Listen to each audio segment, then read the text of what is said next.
Professor Garlick, a moment of your time? The plants are resting, so now's as good a time as any.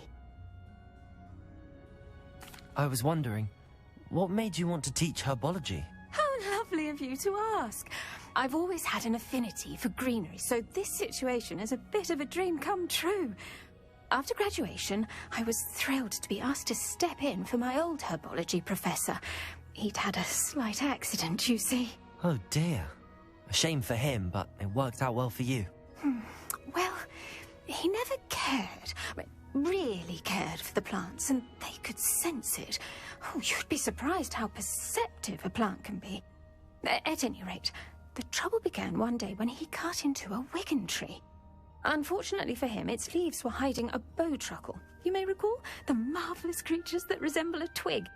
The little beast gouged the professor's eyes quite fiercely, but terrifying, I'd imagine. Likely for the professor, too. And that's when you took over as the herbology professor? Well, not quite.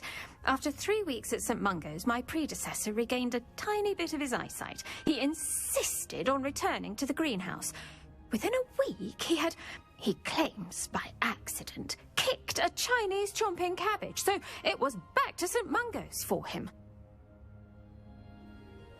What a string of bad luck. Well, I felt awful for him, but I dare say I felt a bit more sympathy for the cabbage. Upon his discharge from the hospital, his indifference to plants had turned to utter disdain. He lost what little patience he had left with a particularly temperamental venomous tentacula and, well, his resulting leave of absence continues to this day. I had no idea. How awful. Last I heard, he'd gone to Romania. As rumour would have it, he developed a sudden interest in dragons. One can only hope he found more happiness working with them than he did with Flora. Lovely speaking with you. Have a wonderful day.